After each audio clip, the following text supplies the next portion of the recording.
el grave problema de incremento de residencia delictiva en nuestro estado. Lamentablemente, el Estado de México es uno de los estados más inseguros y más violentos del país. Y en los últimos 10 años, todos los índices delictivos, en prácticamente todos los delitos, han incrementado en forma sustantiva.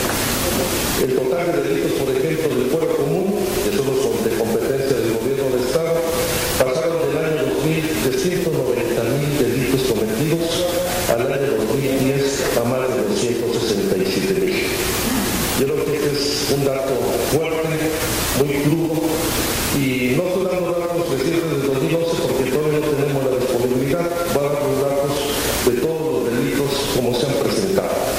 El caso de los robos totales, que es uno de los delitos más graves, pasó del año 2000 de 29.500 al 2010 al 52.914, prácticamente un incremento del 100%. Y el precio, particularmente el robo con violencia, pasó de 44.500 a 62.337. Y los robos sin violencia pasaron de 74.000 a 115.000 en toda la entidad. Y esto se refleja en prácticamente todos los demás indicadores. Los secuestros cometidos en el año 2000 pasaron de 65 a 172 en el 2010, sin considerar de la gran cantidad de secuestros no reportados que se atienden por fuera del marco de las instituciones integrales de la Procuración de Justicia. El robo con vehículo pasó de 33.800 a 47.184. El robo a transeúnte de 25.500 a 42.482. El robo a negocio con violencia pasó de 1.489 a 2.792. Y el robo a transportista, donde los temas que les interesan, pasó de 599 a 1.162. Con un componente adicional que en el caso de robo transportista no se reporta el secuestro y la desaparición de los choferes en muchas ocasiones, porque son de las condiciones que pone el seguro para poder cobrarlo, ya que si se reporta la desaparición del chofer se acredita como secuestro y eso no lo cubre la póliza de seguro. Para que vean la magnitud y la envergadura del crimen que tenemos en el Estado. ¿Cómo combatir esto?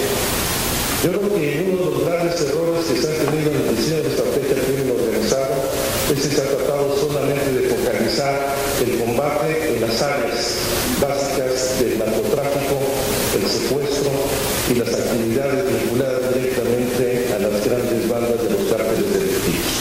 Y se está desatendiendo el enfoque sobre los distintos eslabones de la cadena delictiva que permiten no solamente la reproducción de la actividad delictiva, sino el fortalecimiento del crimen organizado.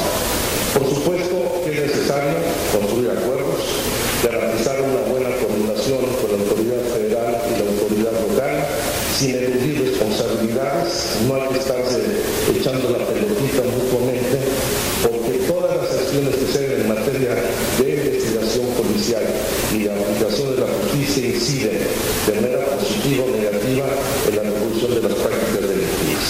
Y teniendo claro la separación entre lo que es la competencia del gobierno federal y del gobierno local, hay instrumentos para que el gobierno local, sin invadir las facultades del Ejecutivo, garantizando una buena coordinación, vaya identificando los distintos eslabones de la cadena delictiva que permiten indudablemente la revolución del crimen y particularmente el fortalecimiento de la delincuencia organizada. ¿A qué me refiero? En primer lugar, que tenemos que hacer una diferenciación muy clara de lo que es la estructura criminal en el Estado y en el país, partiendo de reconocer que la delincuencia organizada ha llegado a tener un nivel de desarrollo organizativo, tecnológico y financiero que le permite reproducirse inmediatamente a partir de lo que es la cooptación de muchos jóvenes y de las bandas que intervienen en delitos del fuero común. Y por supuesto, la gran fortaleza del crimen organizado está en la debilidad de la acción institucional en combatir, en la concentración de recursos, en incorporarlos en el circuito financiero, en las inversiones y en los negocios formales, sin que se haga un trabajo de identificación de lavado del dinero ni se afecten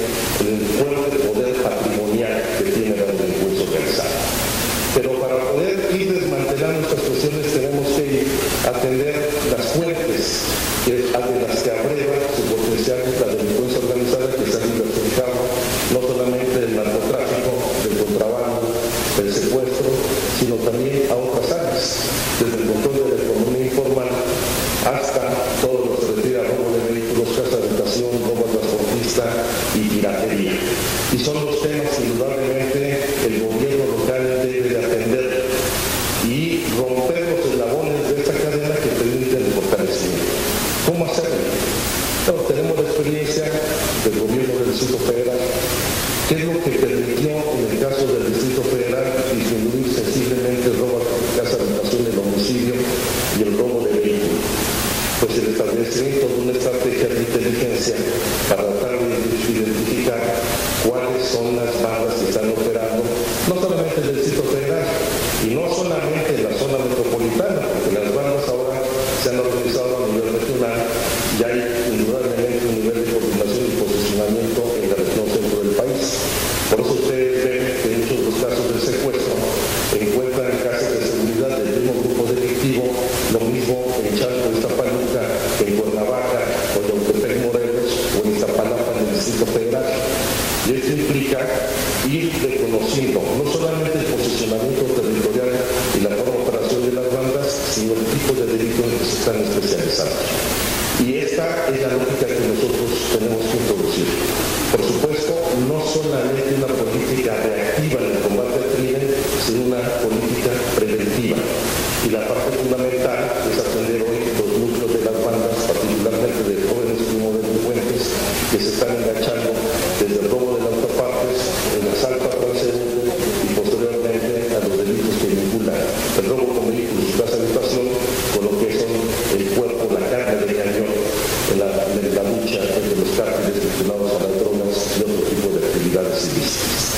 Pero también hay que tener claro que no es suficiente una política preventiva en materia de inteligencia policial, sino que tiene que atender, además de las causas, de los efectos, las causas que originan esta situación. Y yo la dividiría fundamentalmente en dos partes. Uno, la enorme impunidad que existe frente al delito en el país, donde más del 90% de los delitos quedan sin pena, particularmente en el estado de estimación de distintas organizaciones civiles es que el 97% de los delitos que se cometen no son sancionados ni penados en el estado, y hay que acabar con esa impunidad que tiene que ver desde la corrupción y la falta de profesionalismo de los cuerpos encargados de impartición de justicia, el Ministerio Público, los jueces en particular, y atender en otro aspecto del área del trabajo preventivo por las causas que han derivado en esos problemas de violencia que tienen que ver mucho con la desintegración de la vida familiar y la desintegración de la vida comunitaria. Por supuesto que cuando todo el mundo pregunta cuáles son los principales problemas en el Estado, todo el mundo habla de desempleo y de inseguridad, en un círculo vicioso en donde la inseguridad desalienta la inversión, particularmente en los pequeños y los medianos inversionistas, donde no se generan empleos, y esa no generación de empleos propicia una falta de expectativa del desarrollo de la comunidad y al mismo tiempo alienta procesos de destrucción del tejido social.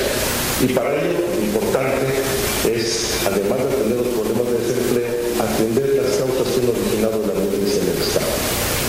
Bueno, yo he tenido la oportunidad de cumplir distintas responsabilidades públicas vinculadas con las tareas delictivas, por supuesto como jefe de gobierno del Distrito Federal, la responsabilidad principal, pero también como secretario de gobierno, en donde tuve la oportunidad de ser responsable de la atención de los penales en el Distrito Federal. Y el fenómeno que nosotros detectamos particularmente a partir del año 2000 es un incremento muy significativo de la delincuencia juvenil, en donde el 60% de los presos en las cárceles de la ciudad y de todo el país, en algunos hasta más del 60% son jóvenes entre los 18 y los 29 años de edad. Y muchos de ellos jóvenes como delincuentes ligados a lo que son delitos patrimoniales, particularmente el robo sin violencia. Nos propusimos hacer, identificar cuáles eran las causas que llevaban a estos jóvenes a delinquir y cómo eso conformaba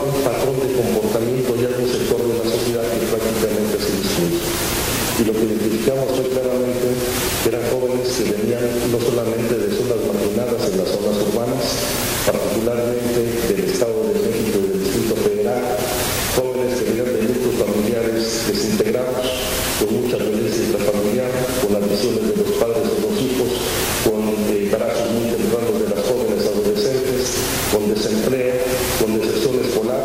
El promedio de deserción escolar en el Estado de México es hoy a los 16 años de edad. Están abandonando en la secundaria los estudios de muchachos. Y esto llevaba a un factor de exclusión de la vida comunitaria. Mucha violencia contra la mujer.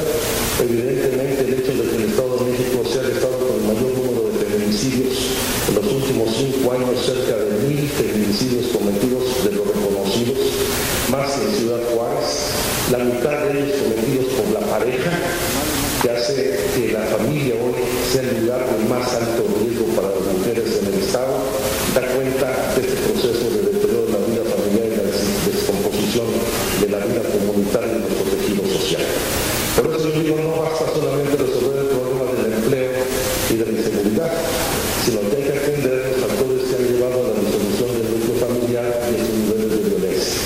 Y por supuesto, a reconstruir un tejido social con nuevas identidades y con nuevos valores éticos, porque lamentablemente esta desintegración del núcleo familiar ha roto con los factores de identidad tradicionales de nuestra comunidad.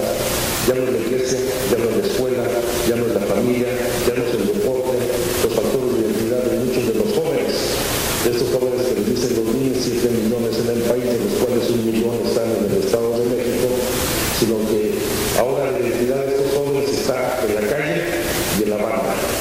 Y la banda y la calle no necesariamente como un factor negativo, porque la banda en muchas ocasiones da el cobijo y la solidaridad que no encuentran en la familia. Entonces el tema a atender es cómo resolver este problema de descomposición del tejido social que permita una rearticulación del núcleo familiar y su inserción no solamente en la vida comunitaria, sino un proceso de progreso en el Estado. Y aquí, indudablemente, es un asunto que no solamente compete a la autoridad, sería absurdo pensar que el gobierno por sí mismo va a